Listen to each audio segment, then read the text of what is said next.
জি জি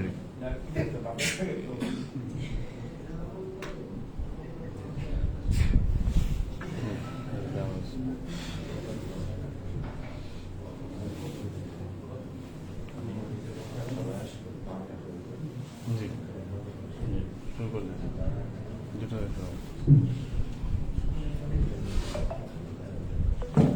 السلام عليكم درود مبارك طيبة.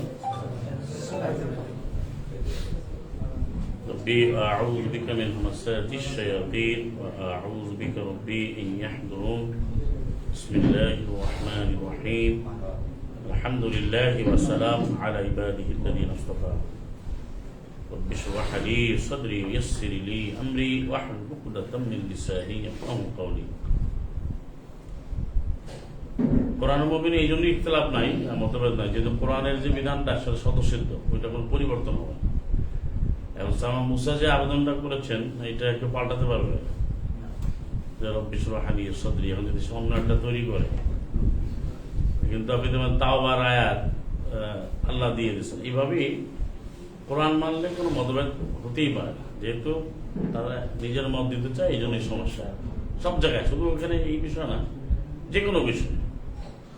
কিন্তু এই জন্য কোরআন মুবিনকে এককভাবে বলেছেন এবং এটার বিধান বিস্তারিত, এবং এটা কোনো সময়ের সাথে সংযুক্ত না, যে কোনো সময়ের জন্য প্রযোজ্য।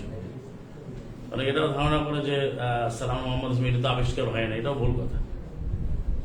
কিন্তু তারা ওই জায়গাগুলো পরিভ্রমণ করে না বা অধ্যয়ন করে না। কিছু কিছু বিষয় আছে না, বাবা আগে তো বিজ্ঞানের আবিষ্কার ছিল না, সেজন্য তো আবিষ্কার সবসময় ছিল। এখন আপনি আপনার মতো করে দেখতেছেন যে এখন এটা বিমানে এইভাবে যাচ্ছে, কিন্তু সুলাইমান তিনি যেভাবে পত্র পাঠালেন সেটা কোন সিভিলাইজেশন, সেটা কোন সায়েন্স? ইন্নিউল কাইলে কিতাবুন কারীম, আমার কাছে এক সম্মানিত কিতাব পাঠানো হয়েছে। সাবাদানি বলব যে 27 নম্বর সূরা, আপনার 19 থেকে 44, সেটাই আর কি, যে কোরআন আসলে সবসময়ের জন্য যথাস্থান যথাসম্মানে দেদীপ্যমান এবং প্রতিষ্ঠিত এবং বিজয়ী। যেহেতু আপনাদের সকলকে আমরা আমন্ত্রণ জানাচ্ছি আজকে আমাদের এই লাইভে কিউএস লাইভ 1490-তে 1490। তো আমরা বিভিন্ন বিষয় নিয়ে আলোচনা করি। আজকে আমরা একটা বিষয়ে আলোচনা করবো, তা হচ্ছে শ্রোতা ভাই বোনেরা যে যেখানে যুক্ত হচ্ছেন, যে আত্মীয় মেহমান, যেটা আমরা বলি আত্মীয় এবং অতিথি মেহমান, এদের হক সম্পর্কে আলোচনা করবো। তো কোরআনের আলোকে আত্মীয় ও মেহমান তথা অতিথিদের হকটা কি, দায়িত্ব কি, বা আমাদের কর্তব্যটা। কোরআন কারিমে এই শব্দটাকে কোরবা অর্থে ব্যবহৃত হয়েছে, আর কোরবা শব্দের মূল অক্ষর হচ্ছে কফ র বা কারুবা। তার থেকে আল্লাহর একটি নাম আছে করিব। করিব শব্দটা আল্লাহর নাম, যেটা আমরা 11 নম্বর সূরা 73 পারিবারিক যে আশীর্বাদ কামনা করা, শুভাশিস শুভ কল্যাণ কামনা করা, রাহমাতুল্লাহি ওয়া বারাকাতুহু আলাইকুম আহলাল বাইত, আছে না? এটা পড়ে দেবেন 111 নম্বর সূরা 73।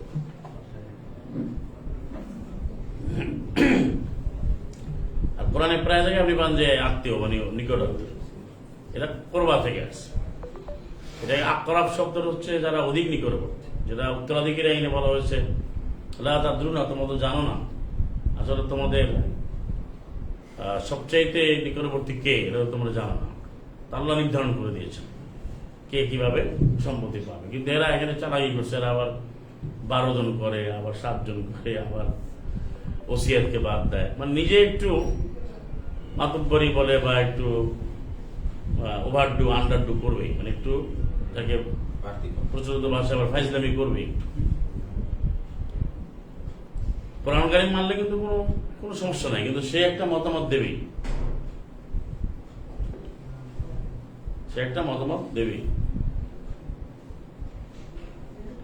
এই রুমে তো মনে লোক নাই, তাহলে ওই উপরে যারা আছে এই রুমে এসে বসতে পারবে, যদি এটা সমস্যা আপনি বলেন।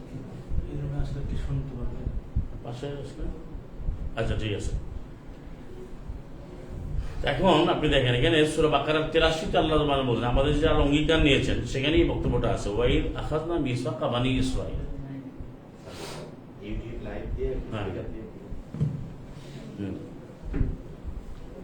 ওখানে যে আমি অবশ্যই গ্রহণ করেছি বনি ইসরাইলের থেকে। বনি ইসরাইল বলতে কিন্তু কাউকে বাদ পড়ে না। এখানে আবার একটা বিষয় মনে রাখবেন, অনেকে বংশের ব্যাপারে আপনার প্রশ্ন করেন। সূরা আল ইমরানের 33-34টা পড়বেন। ইন্নাল্লাহ আস্তাফা আদম ওয়া নূহা, আল্লাহ আদমকে মনোনীত করেছেন, নূহকে মনোনীত করেছেন, বাছাই করেছেন, তারপরে ইব্রাহিমকে মনোনীত করেছেন, তারপরে আপনার আলে ইমরানকে, আলমারি বংশধরদেরকে মনোনীত করেছেন। 4টা বংশ এখানে বলা হয়েছে, মানে আদম, তারপরে নূহ, সালাম আলা আদমের বংশ, সালাম আলা নূহ, তারপরে ইব্রাহিম, তারপরে আলে ইমরান।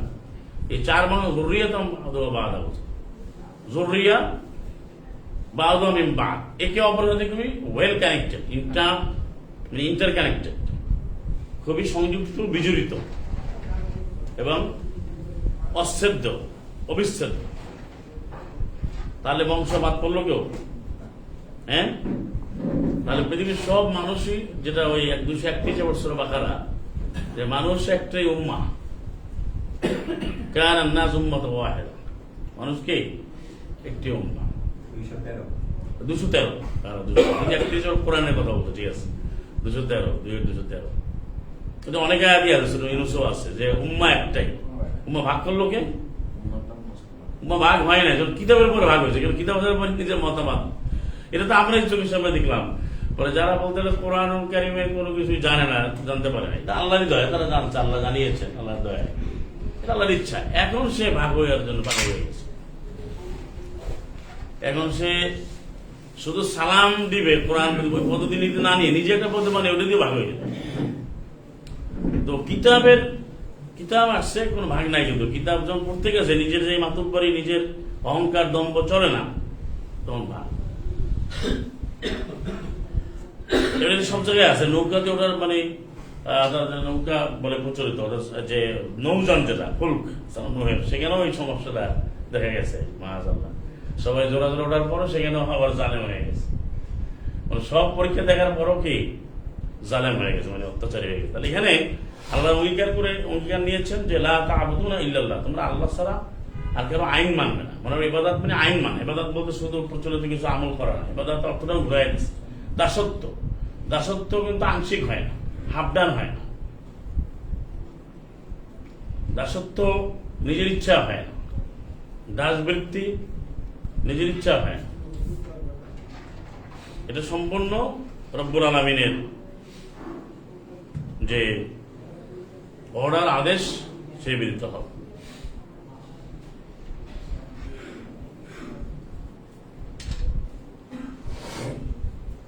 এটা আপডাউন করে দেবে।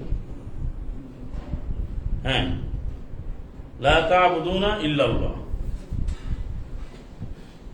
সব জায়গায় কথাটা আসছে যে আল্লাহ ছাড়া আর কারো আইন মানা যাবে না। এখন আপনি তাহলে ইবাদত বলেন যে প্রচলিত, উপাসনা বলতে যারা বাংলায়, এটাকে ওই ভাই আবার পূজাও বলে, তখন বলতে হবে আমি আল্লাহকে তো ডাকি, কিন্তু অন্য কোনো আইন মানে না। আপনি আজ পর্যন্ত শুনেছেন যে মানব জীবনের যে কত দিক বিভাগ আছে, এখানে কিন্তু সে কোরআনের আইনটাকে কোনো ভাবে না। সেবার আমি তো আল্লাহকে ডাকতেছি, ওই নিয়ম কারণ কিছু মানতেছে, তাও বানায় এনেছে নিজেরা।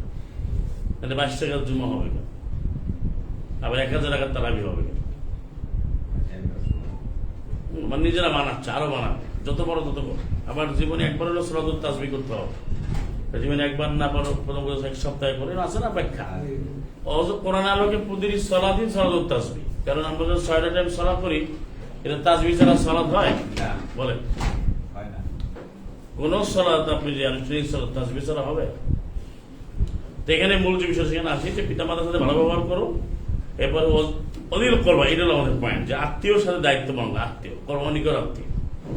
এটা 177 আছে, বাকারা 177ও আছে আপনার, যেখানে বলা হচ্ছে ওয়া আতাল মাল করবাকে বলা হচ্ছে যে তুমি তোমার হক আদায় করে দাও, জাবিল করবা, জামানি অধিকারী, জামিন অধিকারী, কোনো নিকট আত্মীয় ওদের। 8 নম্বর সূরা 41 জন, এখানেও কিন্তু খুমুসের আয়াত, আ'লামু আন্নামা গানিমতুম মিন শাইইন ফাআন্না লিল্লাহি খুমুসাহু ওয়া লিযিল কুরবা ওয়াল ইয়াতামা ওয়াল মাসাকিন। তো নিকট আত্মীয়রা কাকে বলে, এটা আপনারা বুঝেন কিনা? নিকট আত্মীয় কারা বুঝতে পারেন?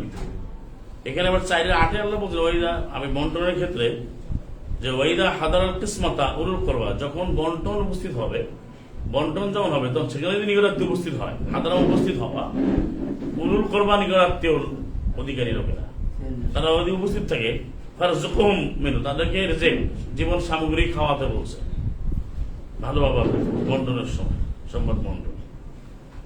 এবং সূরা নিসা যে 36, 4 নম্বর সূরা নিসা 36-এ, এখানে না খুবই, এটা এক একটা আদেশ, কিন্তু কোরআনের বিধান কোনটাই কিন্তু এখন তো ওই যে নকল বানায় এনেছে, এটা একটা বড় ধরনের সমস্যা। বা তো ফরজ তো আর না, তো জাতি আল্লাহকে মানবে কেন বলে? যে আমরা তো প্রতিদিনই বিভিন্ন ধরনের সাথে ইন্টারাকশন হয়, বলতেছে সবচেয়ে আমল, উত্তম আমল হচ্ছে, উত্তম নফল ইবাদত হচ্ছে কোরআন তেলাওয়াত, উত্তম নফল ইবাদত ছাড়া আল্লাহকে পাবে, আল্লাহকে আপনি পাবেন নফল ইবাদত ছাড়া। এই নফলের অর্থটা যে শিখলো, সে কি লেখাপড়া করলো আজহারে গিয়ে আর মদিনায় গিয়ে, আমি এটা বুঝলাম না। আপনারা মনে বুঝতে পারছেন? সেই নফল অর্থটা জানলো না, সে পড়ালেখা করলো কি? এবং এই জন্য মানুষ কিন্তু ওই যে এইভাবে নফল ভাবে বোঝে না, মাজা ভেঙে দেয়, মেরুদণ্ড ভেঙে দেয়, মানে তাকে ব্যাকবোনকে সে ব্রেক করে ফেলছে, ধ্বংস করে ফেলছে। কি জন্য? সে বলছে আমি তো আল্লাহকে পাইয়ে যাবো, কারণ আমি তো নফল ইবাদত করি। মনি হয়ে যাচ্ছে, হাতে একটা তসবিহ নিয়ে সে আঁকতেছে, সে কোন রকম ফরজ হোক বা না হোক সারে দাওয়া বেশি পড়তেছে, এই ভাগ করছে। ভাই ফরজ কম আছে, কিন্তু নফল কিন্তু ঠিকঠাক মতো করি। কেন? হুজুরে বলছে যে আপনার ফরজে আমল দিয়ে কেউ জানাতে যাবে না, তাকাররাবুল আবদ, কোনো বান্দা আল্লাহ নিকটবর্তী হবে না, ইল্লা বিন নওয়াফিল। যেহেতু আরবি কম মুখস্থ করি না, এখানে এইগুলো আধে মাঝে দিনে মুখস্থ হয়, নফলের বলছে নওয়াফিল। তো এগুলো সম্পূর্ণ বিভ্রান্তিকর, মানুষের শেষ করে দিয়েছে। কিন্তু আসলে যতই আপনি বলেন, এই জন্য কোরআন ধরতে চায় না। কোরআন না ধরার 1000টা কারণ আছে, এর মধ্যে একটা কারণ হচ্ছে নফল। কি আমার বিরুদ্ধে বলেন পারলে? একটা কারণ নফল। কি নফল একটা কারণ না? আমি তো আমল পেয়ে যাবো, আমি তো জান্নাত পেয়ে যাবো, ওই মতো হয়ে গেছে আর কি। আমি প্লাস পাইছি, তো প্লাস বুঝে কি প্লাস হয়ে গেছে, ওই যে প্লাস দিয়ে করে আর কি। ধর আমি তো মিষ্টি নিয়ে ধরে আমি এই মিষ্টি খাওয়াবো, এবার নিয়ে আসো এই প্লাস। প্লাস তো সে ওইটা বুঝছে, ওই যে পরীক্ষায় যে প্লাস ওদের বুঝে না। এখন এরকম এরা মানুষের শেষ করে দিয়েছে, খালি দেখবেন যে এই মজমা গুলো দিয়ে দেয়। এই জন্য আল্লাহ সুবহানাহু ওয়া তাআলা যে আত্মীয় কথা বলছেন, এটা হচ্ছে আদেশ, এটা অনিবার্য।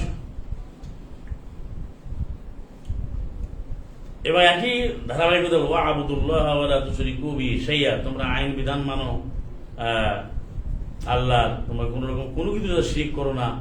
ওয়াবিল ওয়ালিদাইনি ইহসানা, পিতামাতার সাথে খুবই ইহসান, মহানুভবতা, ভদ্রতা, সভ্যতা, খুবই হৃদ্যতাপূর্ণ ইহসান শব্দের ব্যবহার করেছে। মানে এটা হলো ইহসান বলার কারণ হচ্ছে আপনি নিজে অনুভূতিতে আসতে হবে। আমাকে আব্বা আম্মা কি চায় বা তাদের কি প্রয়োজন বা তারা বললে যাবো, এটা না। ইহসান হচ্ছে আমি নিজেই এটার ব্যবস্থা, আমি খোঁজখবর রাখবো। হ্যাঁ, এখন তো আমরা হয়ে গেছে, আমরা তো বলে নাই, আমরা সবাই আমাদের এই রোগে পেয়ে, আমরা তো বলে না। আবার মাকে বলছে যে আমি তো যাই হোক, যে তুমি তোমাকে বলো না, বা আপনি যে ভাষাই বলেন, তুমি তো আমার বলবো না, তোমার এই সমস্যা। ইহসান জিনিসটা কখনো বলে কয় না, আমার থেকে আমাকে দায়িত্ব পালন করতে হবে অল টাইম। সেটা আমরা পারি না, আমাদের আল্লাহর কাছে ফিরে আসতে হবে। এতিম মিসকিন সব আছে। এখন এই যে আত্মীয়তার বিষয়টা আপনারা বললেন, এখানে একটা বিষয় বলি, আল্লাহ কিন্তু বলেছেন যে কে নিকটবর্তী সেটা তোমরা কিন্তু জানো না, এটা তো পড়েছেন, যেটা 11-12-তে আছে। আর একটা শব্দ আকরাব, একটা হচ্ছে কোরবা, একটা আকরাব। একটা কোরবা নিকটবর্তী, আর হচ্ছে আকরাব, আকরাবুনা আর আকরাবিনা। যেমন সূরা নিসা 33-এ আছে, জাল না মাওয়ালে, আমি প্রত্যেকের জন্যই তার দায়িত্বশীল এবং তার বন্ধু আমি এই দায়িত্বশীল নির্ধারণ করেছি, যার পিতামাতার সম্পদ রেখে যায়, এবং তার আকরাবুন ওয়াল আকরাবুন, নিকটাত্মীয়রা পাবে তাদের সম্পদ। আবার নিকটাত্মীয় বুদ্ধি গেলেও আপনাকে কোরআনের সাক্ষী দিতে হবে, সত্য সাক্ষী, সাথে তো সত্যই সাক্ষী দেওয়া ঘুরায়। এই জন্য বলে যে সাক্ষীকে পরিচয় করতে হবে। সূরা নিসা 135, নিকটাত্মীয় বুদ্ধি গেল, এটা মায়েদা 5-8-এও আছে। এখন যেটা বিষয়টা সেটা হলো যে নিকটাত্মীয় কারা, এটা আপনি পাবেন সূরা আহজাব যে এর 5-6 যদি পড়েন, সূরা আহজাবের 5-6 এখানে প্রথম থেকে, আর সূরা আনফালের যেটা নফরের কথা বললাম, আনফাল বিশেষ অনুগ্রহ, এটা পাবেন শেষের যেটা 73-74 ওই আয়াতগুলোতে, ওখানে পাবেন।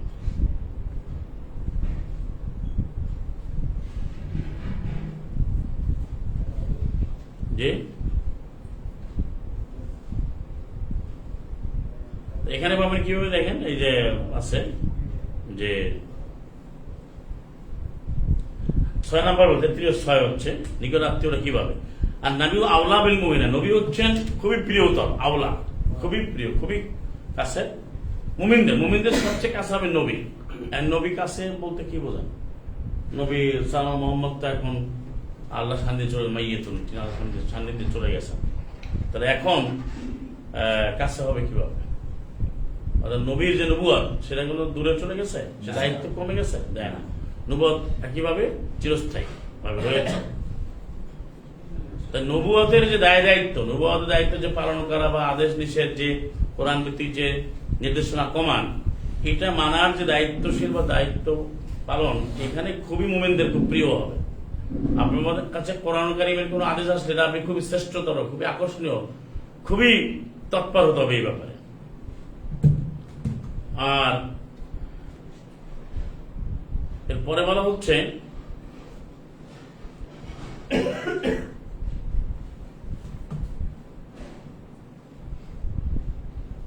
তাদের স্ত্রীগণ তাদের মা, মানে নবীদের স্ত্রীরা হচ্ছেন নবীর স্ত্রীগণ হচ্ছেন আমাদের মা। এরপর আত্মীয় ওয়াউল আরহাম রেহম, যারা সূরা নিসার 1-এও আছে, আত্মীয় সম্পর্ক খুবই গুরুত্বপূর্ণ।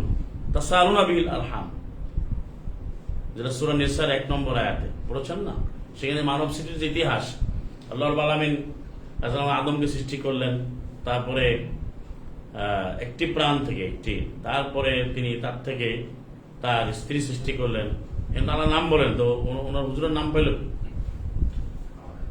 তারপরে ওয়াবাসা মিনহুমা রিজালান কাসীরা ওয়া নিসা, এই দুইয়ের মধ্য থেকে অসংখ্য পুরুষ ও নারীরা ছড়িয়ে বাচ্চা মানে ছড়িয়ে দিলেন। তারপরে বললেন যে আত্মীয়তার ব্যাপার, যেটা তাসালুনা, তোমাদের পরস্পর প্রশ্ন করা হবে, আত্মীয়তার ব্যাপারে তোমাদের প্রশ্ন করা হবে। আত্মীয়তার ব্যাপারটা কিন্তু খুবই গুরুত্বপূর্ণ। আল্লাহ জিজ্ঞাসা করবেন, জিজ্ঞাসার মধ্যে তো অনেক কিছু আছে কোরআনে। উলুল আরহামে বাদুন আওলা বিবাদ, এই যে আত্মীয়তার সম্পর্ক তাদের একে অপরের মধ্যে কে অধিক নিকটতর ফি কিতাবিল্লাহি, আল্লাহর কিতাবে রয়েছে। এই অনুবাদ অনেকে লিখতে পারে নাই, মিনাল মুমিনিনা, মুমিনদের থেকে, ওয়াল মুহাজিরিনা, এবং যারা হিজরত করে আসছে। হিজরত অর্থ যারা কোরআন মানার জন্য, আয়াত মানার জন্য যারা আসছে। আসলে হিজরতের মূল অর্থ হচ্ছে জুলুমাত থেকে নূরে আসা, 14 আয়াত। তাগুত বর্জন করে একক ইলার দিকে আসা, 2256। বহুইলা ত্যাগ করে একক ইলার দিকে আসলো হিজরত। আর স্থানগত হিজরত যেটা, সেটা হতেই পারে, সেটা হবে 16-41 অনুযায়ী, নাহালের 41 অনুযায়ী। যেমন আপনি বাধ্য হবেন, আমি নিপীড়িত হব, তখন আপনি জায়গা ত্যাগ করবেন। মূল হিজরত হচ্ছে আপনি যেমন বহুইলা ত্যাগ করে, এখানে এটা আসতে হবে, যেটা বড় শর্ত। এটা এই জন্য আমানু ওয়া হাজারু ওয়া জাহাদু বারবার আসছে না সূরা আনফালে। ঈমান আনতে হবে, ঈমানের পর ত্যাগ করতে হবে যেগুলো কুফরি তাগুতি। আসহাবে কাহফের কথা আল্লাহ কোরআন কারীমে কেন বলছেন? তারা তো একটা সমাজে তারা ছিলেন, কিন্তু থাকার পরে তারা ওখানে বহিলার পরে তাদেরকে বাধ্য করা হবে, এই জন্য তারা জায়গা ত্যাগ করেছেন। তারপরে তারা কিন্তু বলছে কানু আজাবা, এরা আশ্চর্যজনক আয়াত বলছে না সূরা কাহফে। এগুলো কিন্তু আমাদের ঘটনা শোনার জন্য বলে না, এগুলো আমাদের শিক্ষা, প্রতি আয়াতে আয়াতে প্রতি শব্দে শব্দে শিক্ষা আছে। তাহলে এখানে আপনি আত্মীয়তার সংজ্ঞাটা পাবেন, এই যে মুমিন এবং মুহাজির ইল্লা তাফালু ইলা আউলিয়াইকুম, যা তোমরা সঠিকভাবে করো, ভালোভাবে করো তোমাদের বন্ধুদের প্রতি, কানা যালিকা ফিল কিতাবি মাসতুরা, আল্লাহর যে কিতাব কোরআন বিধানে বনে কিতাবে মাসতুরা লিখিত আছে। মাসতুর মানে যে লেখা হয়েছে, আল্লাহ চমৎকারভাবে লিখে দিয়েছেন। কিতাব তো সুনির্দিষ্ট, এই কিতাবে কাগজে না মগজে এই তর্কে যাওয়া যাবে না, কিতাব আল্লাহ পাঠিয়েছে না, একইভাবে এটা সুরক্ষিত, এটা মুহাইমিন। এটা নিয়ে প্রশ্ন করে নানাভাবে জড়িয়ে পড়ে তাদের ব্যাপার, কারণ এটা শয়তানরা এই খেলাধুলা করবে। বালুম ফি শাক্কিন ইয়ালআবুন, শয়তানরা তাদের এই সন্দেহের খেলায় খেলতেই থাকবে। সূরা দুখান 40 যেটা 9-10 পরের পাবেন, তারা 9 নম্বর আয়াত, তারা খেলতেই থাকবে। এটা সন্দেহ সৃষ্টি হতো কোরআন পেলে কোথায়। তো এখানে তুমি প্রশ্ন করো, তুমি তোমার জীবনের প্রশ্ন উত্তর দিতে পারবা? এটা খবর নাই। সে কোরআন আল্লাহ দিয়েছেন, এটাই মানো, তোমার দায়িত্ব, আমাদের মানতে হবে। এত বেশি বেশি প্রশ্ন করতে আল্লাহ বলেন না। মায়াদার আপনার 101, 101, 102 প্রশ্ন নিষেধ করা হয়েছে। তাহলে আপনার আমার যে প্রশ্ন আমরা করি, আপনার কে বলবেন না আপনার 10ম পুরুষের নাম বলতে পারবেন? আপনার থেকে আরো, আপনি বাদ আরো 9 জন পুরুষ, আপনার বাবা, তার বাবা, তার বাবা, তার বাবা, তার বাবা, বলেন তো 9 জন, 8 জন, 7 জন। আপনি যে ইলিশ মাছটা খাচ্ছেন, এটা কোন নদী ধরা হয়েছে, কে ধরেছে, কোথায়, খুঁজতে জান? মাছি খাওয়া হবে? আপনি যে চালটা কিনতেছেন, যে আপেলটা খাচ্ছেন, কোন দেশ থেকে আসছে, কে কোন গাছে আসে, খুঁজতে চান? তাইলে এখানে বাংলাদেশের সপ্ততন্ত্র কমিটি খালি ফ্রিজের মধ্যে যে শেষ হয়ে যায়। খালি এক লেকচার, যে চেয়ারে গিয়ে সব গোয়ার হয়ে যায়, বলছে ভাই তদন্ত কমিটি করছে। এবার তোর এতগুলো বাহিনী ধরে আগুন লাগাতে ঘোড়ায় কাজ করবে, আঙুল তো সব, তো বাহিনীর বেতন দাবি জন্য সব বন্ধ করে দিতে পারো না? নাটক করো না, বেতন দিতে কি কাজটা করে না, আমি দেখি তদন্ত করে কি হয় না। তো এটা হলো একটা শয়তানি, বোঝাই যায় শয়তানরা, শয়তানি। এইভাবে যদি আপনি বলেন, সমাধান কোনোদিন পাওয়া যাবে না। আল্লাহর কথা বিনা বাক্যে, বিনা প্রশ্নে মানতে হবে। যালিকাল কিতাবু লা রাইবা ফীহি। এখানে আসেন, এটা হলো পাসওয়ার্ড, মানে বোঝার জন্য বলছি, এটা হলো পাসওয়ার্ড। আপনি এটা ওপেন করেন, তো কোনো সন্দেহ নাই, ঢোকেন, আপনি হেদায়েত পাবেন। বেশি ফাজলামি করবেন, বাড়াবাড়ি করবেন, হেদায়েত জুটবে না, আল্লাহ আপনাকে গ্রহণ করবে না। আপনি যা মন চায় তাই করেন। আল্লাহ বলে দিয়ে পরে আমার বিশ্বাস হয় না, এবার আবার প্রশ্ন করতে হবে আপনার। তো এখানে কিতাবে আল্লাহ লিখে দিয়েছেন সব আত্মীয়তার বিধিবিধান। তাহলে এখানে যে পয়েন্টটা যেটা বলতে চাচ্ছি বিআইযনিল্লাহ, তা হচ্ছে শুধু রক্ত সম্পর্কীয় হলে আত্মীয় হয় না।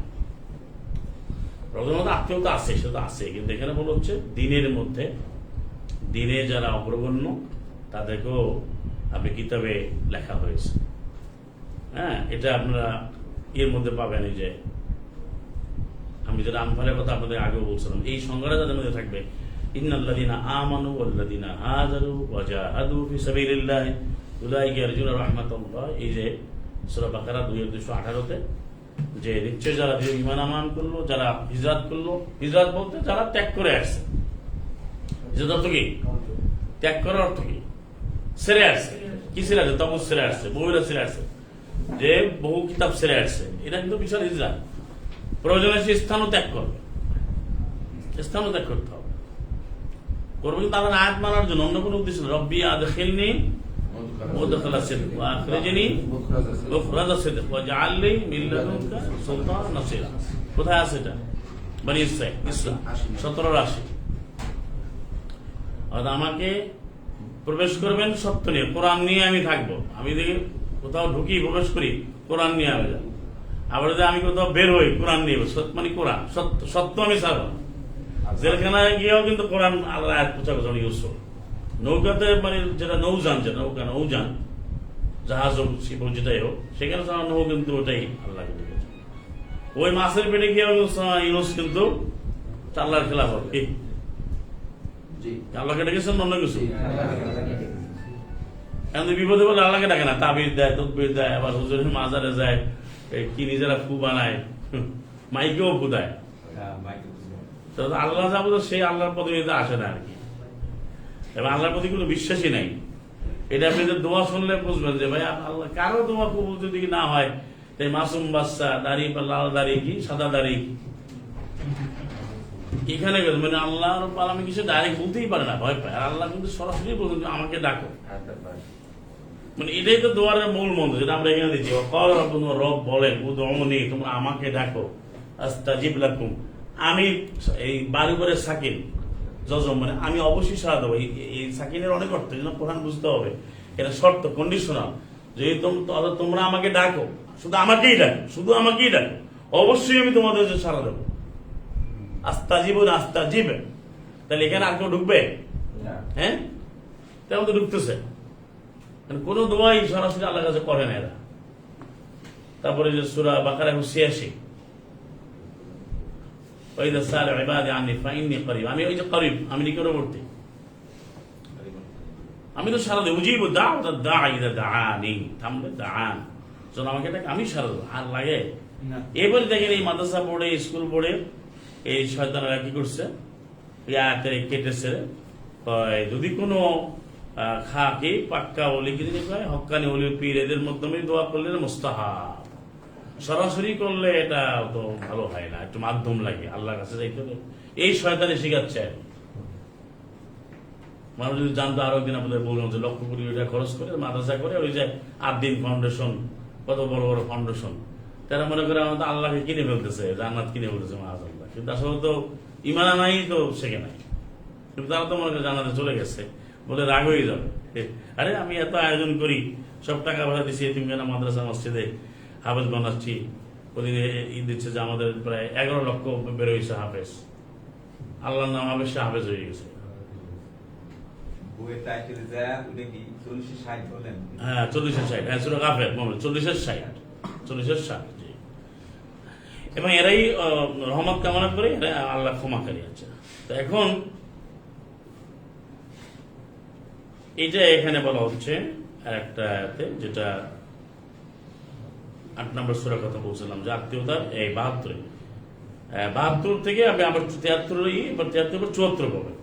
ইন্নাল্লাযীনা আমানু ওয়া হাজারু ওয়া জাহাদু, দেখেন যারা ঈমান আনয়ন করে এবং যারা ত্যাগ করে আসছে, তারপর জিহাদ করে কিভাবে জিহাদ করে, তার সর্বশান্ত অর্থাৎ সর্বোচ্চ ত্যাগ স্বীকার করে এবং সর্বোচ্চ সংগ্রাম করে, আর সর্বাত্মক প্রতিষ্ঠা করে। কি দিয়ে করে, সেটা হচ্ছে ব্যাখ্যা দিয়েছেন 52 জিহাদের ব্যাখ্যা কিন্তু সূরা ফুরকানের 52 আছে। জিহাদ বললে কিন্তু অন্য অর্থ হলো, জিহাদ হচ্ছে জাহিদুম বিজিহাদান কাবীর, জিহাদের প্রথম ধাপ হচ্ছে ফালা তুতিল কাফিরিন, কাফিরের কোনো কথা মানা যাবে না, এগুলো জিহাদের প্রথম ধাপ।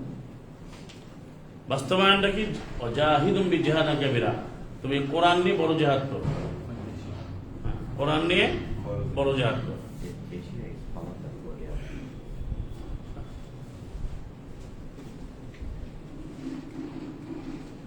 কোরআন নিয়ে বড় জিহাদ কিভাবে করো?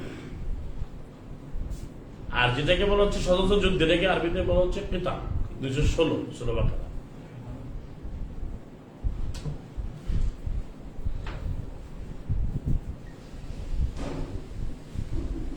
এখানে আল্লাহ বলছেন যে ওয়াল্লাযীনা আওয়াও, এই যে যারা আশ্রয়, যারা মাল দিয়ে এবং জান দিয়ে যারা আশ্রয় দেয় এবং সাহায্য করে, উলাইকা বা'দুহুম আউলিয়াউ বা'দ, এই যে সংখ্যা, তারা একে অপরের খুবই আত্মীয়, বন্ধুত্ব। আউলিয়া যে অর্থ, আল্লাহ যখন তখন অভিভাবক শুরু হলেন 5-55 মায়াদার, তখন তিনি হবেন আমাদের নেতা, ইমাম, মুমিনরা হবে বন্ধু। আর এখানে বলা হচ্ছে যারা ঈমান আনলো, তারপরে হিজরত করলো এবং যারা জিহাদ করলো, সর্বোচ্চ ত্যাগ স্বীকার করলো, সংগ্রাম করলো আল্লাহর পথে, তারা আশ্রয়, বা একটা দল থেকে কিছু লোক তাদের আশ্রয় দেবে, যে আসে সহায়তা করবে, সাপোর্ট দেবে, অর্থনৈতিক সহায়তা, থাকার সহায়তা, নানাবিধ সহায়তা দেবে। তারা হচ্ছে একে অপরের আত্মীয়। আর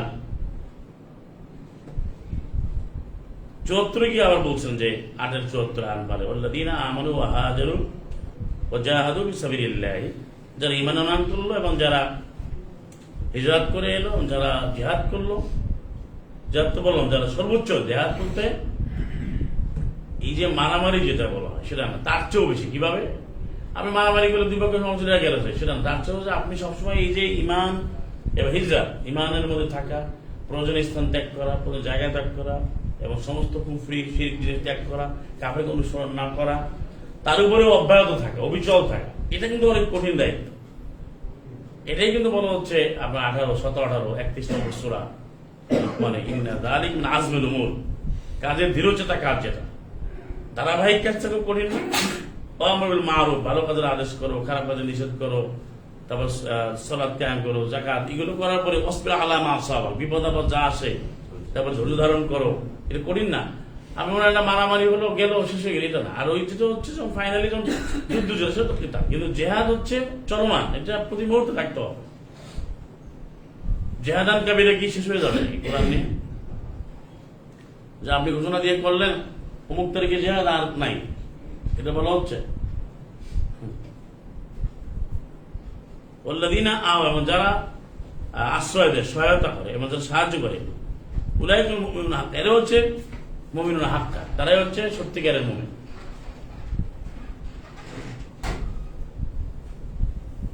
যেটা আপনি এতেও পাবেন, এই যে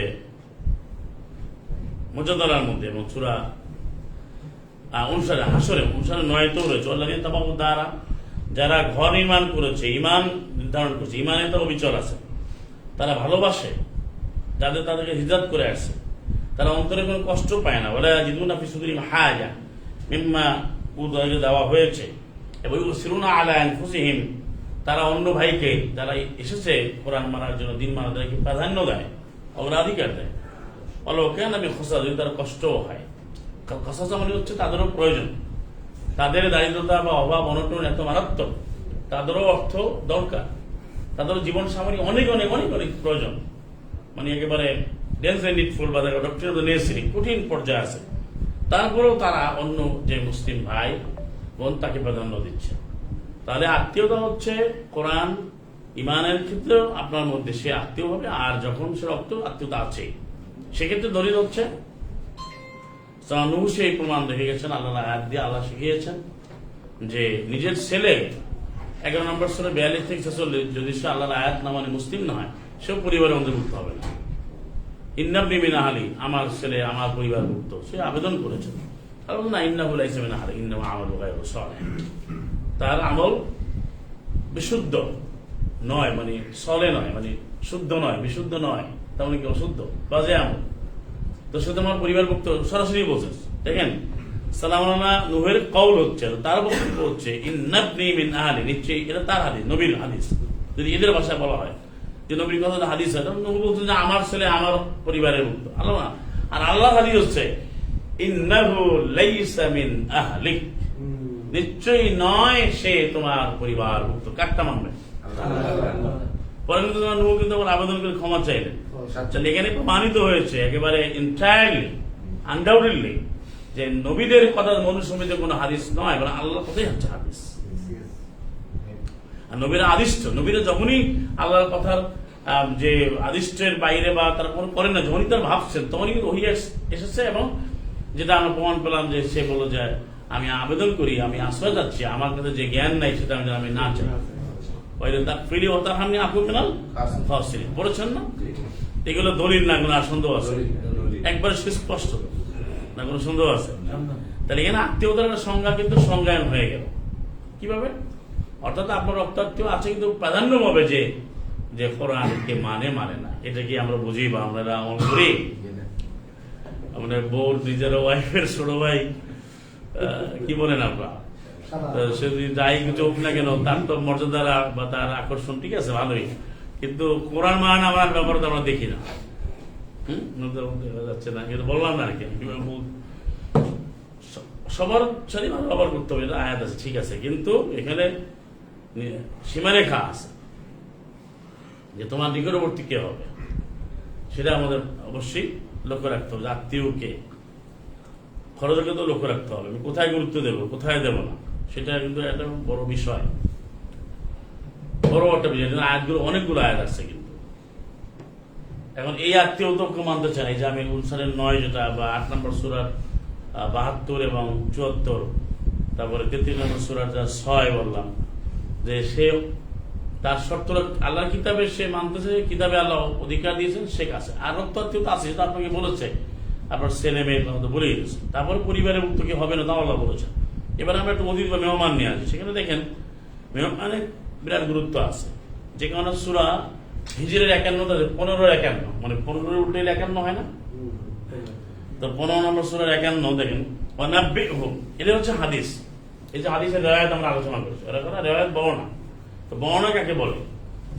এরা কিন্তু এই নাব্বা আম্বা দিয়ে কিন্তু হাদিসগুলো যেগুলো লিখছে, আম্বানা আখবারানা হাদ্দাসানা, এগুলো মোল্লারা বা আমাদের হুজুররা কিন্তু এগুলো মাদ্রাসায় পড়ায়, কিন্তু এইটা পড়ায় না যে আল্লাহ বলছেন নবীকে ওয়ানাব্বিহুম, একজনই রাবি বর্ণনাকারী। কোরআন একমাত্র হাদিস, এই হাদিসের রাবি মহামারী একমতে একক সত্তা তিনি আল্লাহ সুবহানাহু ওয়া তাআলা, আল্লাহ রাব্বুল আলামিন, আল্লাহুল আজিজুল হাকিম, আহকামুল হাকিম, খায়রুন নাসিরিন, খায়রুর রাযিকিন, আল্লাহু হাফিজুন, তিনি এটা বলেছেন। এখানে আর কোনো নাই। আর এদের বলবে দেখবেন আমি এইটা ধরলেই কিন্তু বাউল, এ ওকে বলছে, ও তাকে বলছে, একে বলছে, ও একে বলছে, ঘুরে ঘুরে আমি শুনছি এইভাবে। তো এটা হয় কেমনে ভাই? আপনি এক সেকেন্ডের কথা রাখতে পারেন না কেমনি? কিরকম সে মেরিটোরিয়াস, সে খুব মেধাবী, আপনি কেমনি জানেন সে মেধাবী? আপনি কিভাবে জানেন সে মেধাবী? আপনি যে দেখেন না তার মেধাবী সার্টিফিকেট দিচ্ছেন। আবার তাদের সংজ্ঞা আপনি কিয়ামত পর্যন্ত গাড়াগাড়ি করলেও একটা সহি হাদিসও পাবে না। এই 5টা শর্ত কোথাও নাই, আমি অনেকবার আপনাদেরকে বলছি, এই 5টা শর্ত কোথাও পাবে না, কোথাও নাই। এটা সম্ভব, কোয়াইট ইম্পসিবল, এটা সম্ভব না। কিন্তু যাদের সামনে বলে তারা তো পড়ে না, বলে যাচ্ছে। তাহলে অনাব্বি হোক এর শুধু তাদেরকে সংবাদ দাও, আং দৈবে ইব্রাহিম, ইব্রাহিমের মেহমানদারি সংবাদ দাও। তো এই কথাটা কে বলছেন ভাই? আল্লাহ। তাহলে এটা একটা রেওয়ায়াত না, এটা আলোচনা না, এটাই তো হাদিস। আল্লাহ তুমি তাকে বর্ণনা করো, you narrate them, you inform them, তুমি তাকে জানাও, বর্ণনা করো, ন্যারেশন থেকে ন্যারেট। আন দৈবে ইব্রাহিম, ইব্রাহিমের মেহমান সম্পর্কে, ইস দেখালো আলাইহি, তখন তারা প্রবেশ করলো, তারা বললো সালামা, সালাম বললো। তো এটা দিয়ে অনেকে আবার বোকার মতো বলে সালাম, বলে সালাম, আপনাকে সালামের প্রিয়। বোকা তো আসলে, কারণ বোকারা তো কত ধোকা দেবি সেদিকে তাকানো যাবে না। কারণ তারা বললো সালামা, কলু ফেল, দমিরটা আছে এখানে আপনার বহু বচন, এরা হলো ফাইল, সালাম হলো মাহুল, তার সালাম বললো। কিভাবে সালামটা বললো সেজন্য আপনাকে যাইতে হবে ওই যে আপনার 39 যেমন 73, 54, সালামুন আলাইকুম, উত্তম বিষয়টা আছে, ঠিক আছে। কিন্তু তাহলে শুধু সালাম দিলে কিন্তু সালাম হবে না, জি, শুধু সালাম দিলে সালাম হবে না। কারণ এখানে সালামা কেন বলছে এই প্রশ্ন আপনারা হয়তো করেন নাই। এখানে সালাম হচ্ছে আয়াতের বাক্যিক ব্যবহার। মনে করেন বাক্যিক ব্যবহারটা কিন্তু আল্লাহর উপরে নির্ধারণ করেছে, এখানে কেউ হাত দিতে পারবে না। এই জন্য কোরআনের মতো কোরআন কেউ বানাতে পারবে না। কারণ এই যে কোরআন কারীমের যে গ্রন্থনা পদ্ধতি, বাক্যিক পদ্ধতি, শাব্দিক শব্দচয়ন, বিশ্লেষণ এবং গ্রন্থনা এর যে সম্মিলন, সমাবেশ করানো হয়েছে, এটা পৃথিবীর কারো পক্ষে সম্ভব না জগৎ সময়ে। এই জন্য দেখবেন আপনার ওই যে রব্বি মুসা ওয়া হারুন আছে, রব্বি হারুন ওয়া মুসা আছে, আপনি বলতে পারেন আল্লাহ দুরকম বললো কেন? আপনি বলতে পারেন। আমি বললে আপনি বলতে যে ভাই আপনি এরকম করলেন কেন? মানে আমি যদি এই বোতলটাকে একবার এইরকম রাখি, একবার এরকম রাখি, এটা কেন বলবো? কিন্তু আল্লাহ সুবহানাহু ওয়া তাআলা যে বললেন রব্বি মুসা ওয়া হারুন, আবার রব্বি হারুন ওয়া মুসা, কেন? এটার মধ্যে একমত আল্লাহ সুবহানাহু ওয়া তাআলা, কেউ জানে না। কারণ আমান্না বিল্লাহি ওয়া মা উনজিলা ইলাইনা বললেন এখানে, এটা 36-এ। আবার আমান্না বিল্লাহি ওয়া মা আলাইনা বলেন, আলাইনা আমাদের বলে, ইলাইনা আমাদের প্রতি। যে আলাইনা ইলাইনা কেন, এই প্রশ্ন আপনি কি করবেন আমাকে বলেন? এটা হচ্ছে কোরআন কারীমের শব্দকোষ, শব্দ ভান্ডার, যে ব্যবহার বিধি, এইটা পৃথিবী কারো পক্ষে সম্ভব না। এদিকে আল্লাহ প্রদত্ত, আল্লাহ কর্তৃক এমন একটি পদ্ধতি, ইউনিক কম্বিনেশন, অনন্য, অসাধারণ, অতুলনীয়, যেটা একেবারে কারো পক্ষে সম্ভব না, কোনোদিনই সম্ভব না। সেই ধরনের একটা ব্যবস্থাপনা, একটা শব্দ ব্যবস্থাপনা এখানে করেছেন, যার কারণে কেউ কোনোদিন সেখানে আর আসতে পারবে না। এই জন্য কিতাবটা হচ্ছে অদ্বিতীয় কিতাব, মানে একক কিতাব। তাহলে আপনি যদি উল্টা পাল্টা করেন, ভাই এখানে আলাই নেইলেন, অসুবিধা কি? আমি এটা কাইটা অন্য একটা দেবো। ওই যে আউয়ালুল মুসলিমিন পরে আমাদের আউয়াল বললে অসুবিধা কি? কেন আপনি আনামিনাল মুসলিমিন পরে, আউয়াল তো আল্লাহ বলছেন, সেখানে আনা পরে লা শারীকা লাহু ওয়া বিযালিকা উমিরতু আনা আউয়ালুল মুসলিমিন, আর এরা কেউ আনামিনাল মুসলিমিন পরে, ওরা বানায়। তা বানাইতে পারবেন আপনি? একটা অক্ষর কেন এটা আল্লাহ আমি জানি, কোরআনের মতো কোরআন কেউ বানাতে পারে। আচ্ছা, আপনি তো ভাবছেন যে লক্ষ লক্ষ কোটি কোটি রেওয়ায়াত এবং এই যে আরবি সাহিত্য বা কত আরবি লেখা পৃথিবীতে আছে, হাজার কোটি কোটি, কোরআন কারীমের মধ্যে একটা আয়াত কি বের করতে পারছে? বলেন তো কেন পারে না? এই কারণে পারে না, এখানে কেউ পারবে না। এই জন্য পারে, যত চেষ্টা করুক কোনোদিন পারবে, পারে না। সেজন্য বলছে কথাটা, এটা জানতে হবে। তাহলে এটা প্রসঙ্গ তো বললাম কি, যে সালাম বললো অর্থাৎ সালাম দিল। তাহলে ওই শুধু সালাম বলার কথাটা এই জন্য আসে না, সালাম দিতে বলছে। এটা আপনি বলে তুমি সালাম দাও, আপনারা তো বলি এই আলোকে, হ্যাঁ সালাম আলাইকুম। আপনি বলেন যে তুমি একটু তাকে বসতে দাও, তাহলে বসার নিয়মটা কি বলেন না? এইভাবে বসতে দাও। আপনি বলেন যে বসো বসো, এইভাবে কি বলেন আপনি? আমি সেটা তো বলছি, তারা সালাম বলবে। কথাটা একজনে বলতেছে যে সালাম সালামি। না না বানাইলে কথা যেটা ব্যাখ্যা আছে না এই ধরনের এত বোকাদের কথা শোনেন কেন? জি। এখানে সালামের তো আর একটা না, আপনি কোরআন কোরআনের ব্যাখ্যা নিয়ে একটা ঘটনা বলছে, ঘটনা প্রবাহ যখন আপনাকে বলে সেটার বিশ্লেষণ অন্য আয়াতে আছে না, জি। তাহলে 6 জন্য যাবে কোথায়? আপনি 13-24 যাবে কোথায়? 16-32 যাবে কোথায়? আর কি একটা দুইটা? তারপরে যদি ওই মতো গড় তুমি করে ভাই 102 এর মধ্যে তো রুকু নাই, তাহলে আপনি অন্য আয়াত কি বাদ দেবেন? আয়াত থেকে আসছে। তো এগুলোর উত্তর আমি দিয়েছি অনেকবারই, যে ডাইনিং টেবিলে খাওয়ার পরে আপনি লবণ পান নাই বা দুইটা পাইছেন, পরে সব খাবার ধরেন কিনা একটা দিয়ে খাওয়া শুরু করবেন, আবার বাতিলে খুঁজে আনতেছেন কেন যে আরো আছে কিনা। তাহলে জিনিসটা হলো যে আমার এই জায়গাতে কোরআন হচ্ছে পরিপূর্ণ, এখানে আছে। এখন ওই আয়াত বাড়াইলো কিন্তু বাড়ায় নাই, এটা যে বুঝে না সে বুঝে না, তার মধ্যে থাক। তো আরেকটা আয়াত হচ্ছে এখানে 51-24 আছে, দেখেন 15-51 চারে দিয়ে দাও। 15-51 আর 51-24 হাল আতাকা হাদিসু দাইব ইব্রাহিম আল মুকরামিন।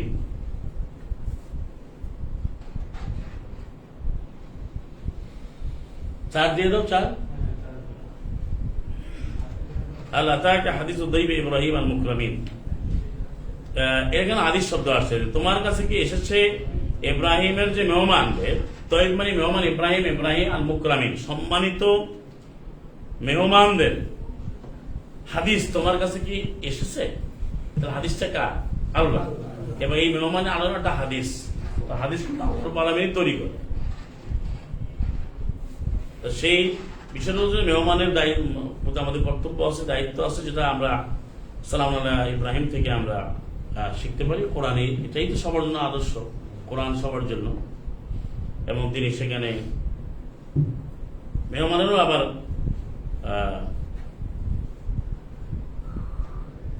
যে অপমান করা যাবে না, সেটা একটা উদাহরণ রয়েছে আমাদের লুতের এই ঘটনায়, যে হত্যাকুল্লাহ তুজুনি ফি দাইফি, যারা হুন্না আথারু রাখুম, যে কাপড়রা যে তখন চক্রান্ত করছিল, তখন বললো যারা এই ধরনের মেহমানদেরকে তোমরা, আমার মেহমানকে তোমরা অপদস্থ করো না, 11-78 যেটা আছে। আর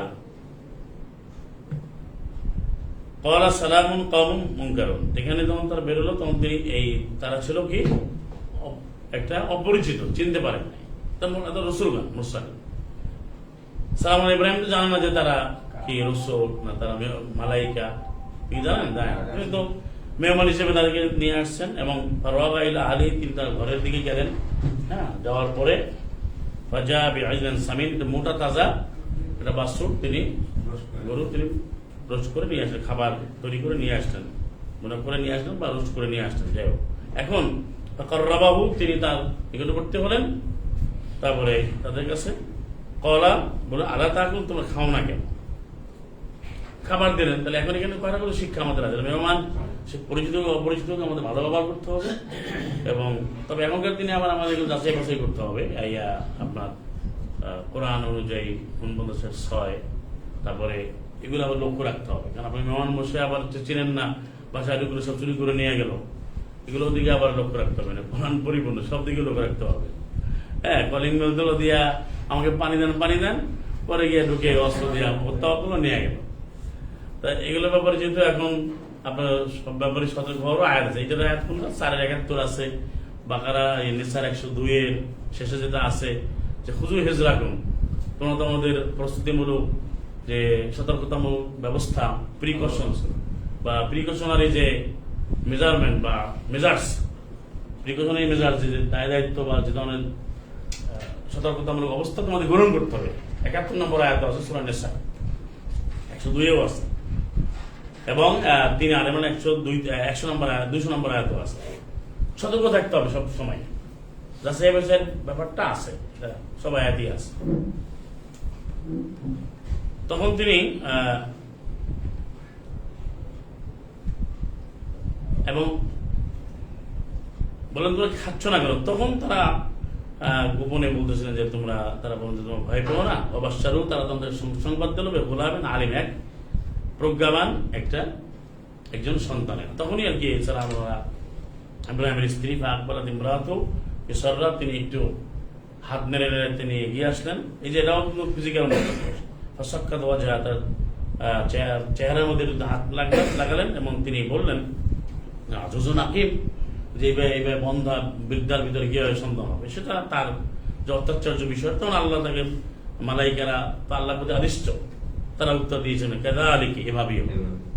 ক্বালা রাব্বুকা ইন্নাহু হাকীমুন আলীম। এখানে আমাদের শিক্ষা যেটা যে অতিথি বা মেহমান তারও আমাদের সদাচরণ করা, খোঁজখবর রাখা এবং তার মেহমান আসলে যে দায়িত্ব মানুষ আমাদের পালন করতে হবে। সবকিছু মূল হচ্ছে আমাদের কোরআনের বিধিটা আমাদের করতে হবে। সে আয়াতের যে নীতিমালা বিধিমালা আমাদের মাথায় রাখতে হবে, আমরা প্রাধান্য দেবো আল্লাহর আয়াত মানার দিক থেকে। আর মানবিক আচরণটা আমরা সবসময় আমাদের করতে হবে। সেখানে আমার কে মানলো না মানলো সেটা তো দেখা যাবে না। যতক্ষণ পর্যন্ত কোনো মানুষ আপনাকে আঘাত করে না, আপনাকে বাধা দেয় না, সূরা মুহাম্মদের যে 1 নম্বর আয়াত, আল্লাযীনা কাফারু ওয়াসাদ্দু আন সাবিলিল্লাহ, যারা কুফরি করে এবং বাধা দেয়, এইরকম না হয়, যেটা আরো অনেক আয়াতের মধ্যে আছে, তাহলে সে স্বাভাবিকভাবে ভালো আচরণ আমাদের করতে হবে। হোসনা, যেটা আমরা পড়ে আসলাম বাকারা 83-তে, তারা মানুষের সাথে তোমরা খুব ভালো ব্যবহার করো, সুবিধাপূর্ণ মানবিক আচরণ করো।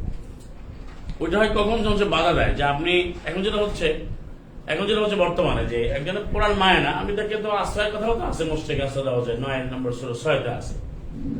কিন্তু এখন হচ্ছে আপনি কোরআনকারী মানেন, আপনাকে ঘুষাইবেন, এবারে আপনি তো সলাকে আসেন না কেন, তা আপনি ইসলাম করেন না কেন, আপনি কোনটা ধরছেন, আপনার কোন ধর্ম, কোন দিন, মানে আপনাকে যে কোরআন মানে তাকে উপরে কিন্তু সে বাড়াবাড়ি করে। একজন মুসলিম তো সে কখনো কারোর প্রতি বাড়াবাড়ি করবে না, মুসলিম ধরে কাজ না, কেন আমার কাছে, তারটা তার কাছে। কিন্তু এরা করে কি, এই সমাজের বাইরে গিয়ে তুমি তোমার আশেপাশে অনেক করুন আছে, আসলে তোমার তাওবা করায়, আমার ধরে নিয়ে মনে দিয়ে তাওবা করায়। তো তারা মনে করে যে ওই হুজুর কত পবিত্র, এই জায়গা হুজুর কত অপবিত্র, এটা তো জানে না। মুসলিমরা তো না পাক, অপবিত্র না 28। কেন একজন ভাই আপনি আমার আয়ের কথা বলছেন, আপনি গুরু সবাই করছেন, আপনি কি এটা কি আল্লাহর আয়াত অনুযায়ী করছেন? হ্যাঁ, আপনি কি বলেন, আমাকে বড় হুজুরের দিয়া করেছি, এটা কি আমাকে বড় মুশরিক দিয়া করেছেন আপনি, এখন এটা আরো অপবিত্র। আপনি 170 নম্বর আয়াত পড়েন সূরা বাকারা, তো 159 পড়েন, যারা লানত প্রাপ্ত, 3-এর সাইডে আরো অনেক আয়াত আছে। তো এই লানত প্রাপ্ত হবে না যারা ব্যবসা করে, সবাই তো না, ভালো তো আছে। তো এই জন্য অনেকে ভাবে এরকম যে ভাই আমি এর দিয়ে করাচ্ছি পবিত্র, ব্যক্তি দিয়ে পবিত্রতা করছে, তা না, আয়াত অনুযায়ী সেটা হতে হবে। এবং সেজন্যই দেখা যাচ্ছে যে এটা আমাদের চেয়ে তারা বেশি করে, মানে আমাদের কোনো সমস্যা নেই। আপনি গেলেন রমাদান মাসে ধরেন না, আপনি অনেকই বিপদ হবে, ভাই আপনি আসেন না কেন করেন না, মানে সে এত আল্লাহ বুঝে ভাই ইফতার করেন না, সময় হয়ে গেল, ভাই বাস হলো, ভাই আসেন না, ভাই পানি নেন, ভাই জুস নেন, মানে সারা বছরের খবর নেই, মানে এখন সে আপনাকে হায়াত লঙ্ঘন করা হবে। তারপরে রমাদানে দেখেন আপনি শুরু করলেন, তখন সে বলবো যে আপনি আসে কি করলেন, এত সাদি তো আমরা দেখিনি। তো এই জন্য জাতি তো কোরআন বুঝবে না, এটা তো আয়াতে আছে। হাদিসে জাতি হাদিসটা বোঝে না, বুঝতে চায় না। হাউলা আল কম, এরা এমন এক জাতি, তারা বুঝে না, বুঝবে না, আল্লাহ বুঝে, এরা বোঝে না, বুঝবে না। তা আপনাকে এড়াই যেতে হবে, আর আমাদের সদাচরণ করতে হবে, যতক্ষণ না সে আমাদের বাধাগ্রস্ত করে, আমাদেরকে বাধ্য করে। 16 নম্বর সূরা 41 এটাই বলছে, আমি যদি বাধা দেয় তখন আমাকে স্থান ত্যাগ করতে হবে, আমি যদি অত্যাচার করে। আর যখন বাধা দেওয়ার পরে আপনাকে আসবে, তখন আপনি তো প্রতিবাদও করতে পারবেন, সে বিধানও তো আছে, ঘাড়ে মারারও তো আয়াত আছে, তাই না? সেই বিষয়টা হচ্ছে যে আমাদের যে নিকটাত্মীয় দায়িত্ব পালন করা, এটা অনেকগুলো আয়াতের মধ্যে আছে। আত্মীয়র যে দায়িত্ব আমাদের সূরা ইব্রাহিম দেখালেন, তিনি সর্বোচ্চ ভাবে একজনকে কিভাবে সম্মানিত করলেন, বা মুকরামিন বলা হচ্ছে, কিন্তু মেহমানকে মুকরামিন বলা হচ্ছে, সম্মানিত দেন, দাইবেল মুকরামিন, আমাদের সম্মানিত, ঠিক আছে, কিন্তু সেই জন্য তার দায়িত্ব পালন করা। কিন্তু এখন ওই বলে যে আমি দাওয়াত দেবো, অনেকে আপনার বলে যে ভাই অনেকে আমি দাওয়াত দেওয়ার জন্য যাবো, যেমন বিবাহ অনুষ্ঠান হোক, জনসাধারণ অনুষ্ঠান হয়, কিন্তু এখন উল্টে হচ্ছে, কিন্তু আপনাকে দাওয়াত দিয়ে দেয় উল্টা, আপনি আর দিতে পারতেছেন না, কারণ সে 10 জন নিয়ে বসে, দেখা হচ্ছে এই লোক কি করে, এত সালাম হয় না, সে কি কোরআন ছাড়া কিছু মানে না, আর এরা ধরিয়ে নিয়েছে যে কোরআন মানলে সে মুসলিম হয় না, এরা ব্যাখ্যাই দিয়ে দিচ্ছে। বরং কোরআনকারী মানলে তো সে মুসলিম হয়, যেটা উল্টো হয়ে গেল না, কোরআনকে একমাত্র করে না মানলে সে কাফের হয়, মুসলিম হয় না। কোরআন কারীমকে একমাত্র মানলেই সে মুসলিম হয়, এরা উল্টো দিয়েছে, ভাই তুমি তো কোরআন মানো, তুমি তো মুসলিম না, তুমি এটা এই নিজেরা কি ব্যাখ্যা বের করছে দেখেন। অথচ যদি আপনি যান, তাহলে সালাম মোহাম্মদ থেকে শুরু করে, আদম থেকে শুরু করে সবাই কিন্তু একক দাবি মেনেছেন, তারা তো নিজস্ব কোনো কথাবার্তা মানেন না। তাহলে সালাম আদম থেকে শুরু করে, বিশেষ করে সালাম মুসার যে আলোচনা কোরআন কারীমে আছে, সালাম মুসার উপরে তো কতগুলো গ্রন্থ দেওয়ার কথা হলো, হাদিস গ্রন্থ আছে, তাহলে ঈসার আছে, অনেক নবী রাসূলের আছে। সেটা কি হয়েছে আসলে, ওই হিন্দুরা তাদের যেরকম বলে ব্রাহ্মণ, তাদের মতবাদে তারা অনেকগুলো বই বানিয়েছে, মুসলমানরাও বানিয়েছে। এখন ওই যে প্রত্যেক মতবাদে তারা নিজের বই তৈরি করে, এরকম একটা সংস্থা দল হয়ে গেছে। মানে একটা দলের সাহিত্য সম্ভার থাকে না, অনেক বই তৈরি করে, এরকম তারা মনে করে যে আমরা মুসলমান, মুসলিম না, এরকম বই বানাই দিয়ে থাকে। এখন আপনি কিন্তু ওই আয়াতগুলাও না, এখন যে হুজুর যত তাদের ভাষা যত পপ তারকা, যত পপুলার দাবি করে বা তাদের পাশে ভাইরাল সে করে কি, তখন তার বই চলে। দেখেন আমি করতে পারবো না, এটা আমার ছাত্র জীবনও দেখছি। আমার কথা এই বইয়ের মধ্যে আছে, আপনি বই নিয়ে যান। এই যে বই আর থাকে না, এই পল্টনের ময়দান, মতিঝিল ময়দান আর বড় বইও বিক্রি হয়ে গেছে, তো ওইটা চলে গেছে। এই জন্য আসুন আমরা আল্লাহ রাব্বুল আলামিনের আয়াত অনুযায়ী নিজেরা অঙ্গীকারাবদ্ধ। তাহলে এখানে বড় একটা গুরুত্বপূর্ণ বিষয় হচ্ছে মেহমানের এতটা গুরুত্ব যে নবীকে বলা হচ্ছে তুমি কি জানো তোমার কাছে ঘটনা আসছে কিনা। এই কথাটি কি এই মেহমানের দায়িত্ব বোঝার জন্য আমাদের কি কোনো রেওয়ায়াত দিয়ে বুঝতে হবে যেভাবে মেহমানের দায়িত্ব কি পালন করতে হবে, কয়দিন থাকবে, কয়দিন বেড়াবে, এগুলো নিয়েও আবার কিন্তু কথাবার্তা বলে। এগুলো তো আপনার এই কোরআন দিয়ে পাবেন না। তাহলে এখানে নবীরা, অন্যান্য নবীরা মেহমানদারি কিভাবে করছেন, তারা কি আয়াত করেন নাই? এবং সেখানে কাফেরদের একটা কিন্তু কথা আছে এখানে 11 নম্বর সূরা 65-তে। তারা যেমন এই উটনিটাকে বধ করলো, তারা বললো তামাত্তাউ ফি দারিকুম, তোমরা তোমাদের ঘরগুলোতে তোমরা হু করো সালাসা ইয়ামিন, 3 দিন। আলিম ওয়াদুন, এটা একটা ওয়াদা গায়রু মাকযুব, যে ওয়াদাটা মিথ্যা হবে না। তো ওই উটনি করার পরে যেটা কাফেররা করেছিল, এটা তো আপনারা পড়েছেন, সেই হাদিন আকাতুল্লাহ সলের যে ঘটনা, সেখানে 3 দিন থাকার কথা বলছে। আর এখানে ইব্রাহিমের যে মেহমান আসছে সেখানে বলছে মেহমান আসছে। এটাই হচ্ছে আয়াত অনুযায়ী ভালো ব্যবহার করে। এখন 3 দিন থাকতে হবে না, পানি দেবে, এগুলো বানানো দরকার নেই। 3 দিনের কথা বলছে কাফেররা, বলছে যে উটনি নিয়ে 3 দিন ধরে ভোগ করো, 3 দিন ওরা এই উটনির উৎসবটা করো। তারা যারা করেছিল আর কি, তাদের নিষেধ করা হয়েছিল সলের কমকে, তোমরা এই উটনির সাথে ভালো ব্যবহার করবে, তোমরা খারাপ ভাবে এটাকে করবে, তাকে ছেড়ে দেবে, তারা আযাব তোমাদেরকে স্পর্শ করবে, তারা সেটাকে বধ করে আকার। তাহলে মুসলিমদের হবে জবা, আর কাফেরদের হবে কি আকার। তাহলে এখানে আরেকটা জিনিস জেনে রাখেন আপনারা, হিন্দু বৌদ্ধ অন্য যেভাবে বলিদান তার ব্যাপার, অনেকেই কোরআন বা কোরআন ভিত্তিক যে জবার পদ্ধতির সাথে বলিকে মিলায়, এরকম কিছু অজ্ঞ এবং শয়তান নাস্তিকও আছে।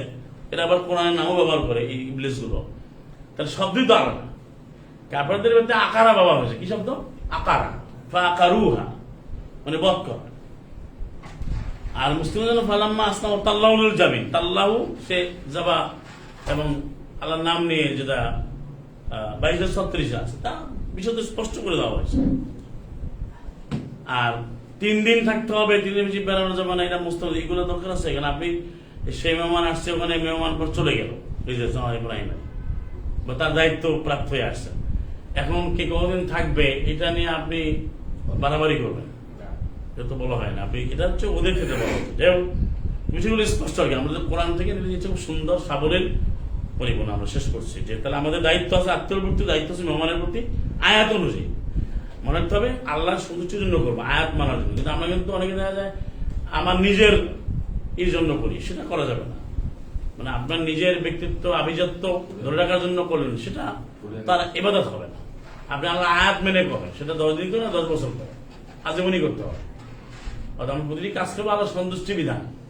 আর আমি ভালোভাবে আপনি মেহমান আহ্বান করেন, বলেন আপনার বলে ভাই অমুক জায়গায় তো সে উনি এমন ভাবে করেছে, এটা মনে রাখার মতো। তাহলে সেটা তো লৌকিকতা তো ইসলামে নাই, জানেন। সূরা মাউন তো বলেই দিচ্ছে। আর আমাদের দায়িত্ব পালন প্রতিদিনের জন্য, সূরা বালা, সূরা মাউন, যে আমরা শেষ করছি। কোনো প্রশ্ন থাকে আপনাদের? শেষের অংশ, জি, নিশ্চয়ই আল্লাহ পছন্দ করে না তাদেরকে যার মুক্তার এটা আসলে কিভাবে এর সঙ্গে না, এখানে তো অহংকারের বিষয় থাকে, যে যে টানগুলো বলা হয়েছে আয়াতে, এই আয়াতের মধ্যে 436 শিরিক বলেন, পিতা মাতার দায়িত্ব বলে, আত্মীয়তার হক বলে, এখানে তো এই মুক্তার গর্ব অহংকারটা আমি কিছু আগে তো বললাম, সেটা থাকে। যে অহংকারী গর্ব করে অনেক অনেক কিছু করে, মানুষ দুই রকম নানাভাবে আচরণ করে। মনে করেন আপনার কাছে আমি এটা যদি বলেন ভাই এটা আপনি তো আমি দেওয়ার কথা, তা আপনি একটু যদি এইভাবে দিতেন, একটা কথা বলছি আর কি, তা আপনি এটা জিনিস দিলেন, সে 10 টাকা দাম ধরুন, আপনি যদি এভাবে ইগোতে নেন বা আপনি যদি মনে অহংকারী হন যে বলে এটা তো আমাকে বলো তো আপনি এটা 5 গুণ আমাকে দিয়ে দেবেন, তোর আপনি আল্লাহর আয়াত মানার জন্য দেন না। একজন মেহমান বলে আমাকে কি আপ্যায়ন করলো, পরে একবার দাওয়াত দিয়ে আপনি বেশি করে খাওয়ালেন, তা আপনি তো আল্লাহর আয়াত মেনে করেন, আপনি তো এখানে তার প্রতি উত্তর দিচ্ছেন অন্য কোনো কারণে করছেন। তো এক কথায় একজন মুসলিমের যে কাজগুলো হবে সেটা হবে আল্লাহর সন্তুষ্টির জন্য এবং সুন্দরভাবে বিধান আল্লাহর আয়াত ভিত্তিক, বিধান ভিত্তিক, এখানে অন্য কিছু থাকবে না। হাওয়া যে প্রবৃত্তির তারা অন্যান্য যে অহংকার, দম্ভ, গৌরব, যেটা এখন চলে, বেশিরভাগই চলে, বিবাহ অনুষ্ঠান, অনুষ্ঠান, বেড়াতে গেলে দেখি কে কি খাওয়া, এটা চলে। হ্যাঁ, এখানে আয়াত বলে যাওয়া যাবে না 100, 200, এটা মাথায় রাখতে হবে যে কোনো কলামূলকে আল্লাহ সন্তুষ্টির জন্য আমরা কিন্তু কম্পিটিশন করতে পারবো। ভালো কাজের কম্পিটিশন আমি করতে পারবো। আমি এখন এই ইতমাম করালাম বা আমি একটা কাপড় বিতরণ করলাম বা আমি খাওয়ালাম আয়াত অনুযায়ী 76-9 অনুযায়ী সূরা ইনসান, ইন্নামা নুতঈমুকুম লিওয়াজহিল্লাহ, আল্লাহর সন্তুষ্টির জন্য আমি, আল্লাহর সাক্ষাতের জন্য আমি খাওয়ালাম, সেটা আমি এটা সর্বোচ্চ ত্যাগ শেয়ার করলাম, আমি একটু আরো বেশি করি, সেটা কোনো অসুবিধা নাই। কিন্তু এটা নিয়ে যেমন 2-148 রয়েছে যে ফাস্তাবিকুল খায়রাত, তোমরা কল্যাণমূলক কাজে তোমরা প্রতিযোগিতা করো, সেটা তো গ্রহণযোগ্য। কিন্তু আমি এই জন্য করি যে আপনাকে আমি ডাউন করবো, আপনাকে পরাস্ত করবো, আপনাকে দেখাই দেবো, বা আপনি 30 বছর মনে রাখবেন, বা আপনি এটা দুনিয়াবি কোনো না আসে আর কি হিংসা বিদ্যা। জি লাইভে মনে একটা কোশ্চেন ছিল। জি জি, জুমা 11 নম্বর আয়াতে এর আগের 9-10 সাথে কিভাবে রিলেট হলো সেটা পরে গেলে তো হবে। 11 নম্বর আয়াতে যখন ডাকা হলো, তারপরে তারা যখন ব্যবসা বাণিজ্য দেখলো, দেওয়ার পর তারা চলে গেল নবীকে রেখে। তো চলে গেল কেন? তারা লেখাই তো ইমান লেখা আছে না? হ্যাঁ,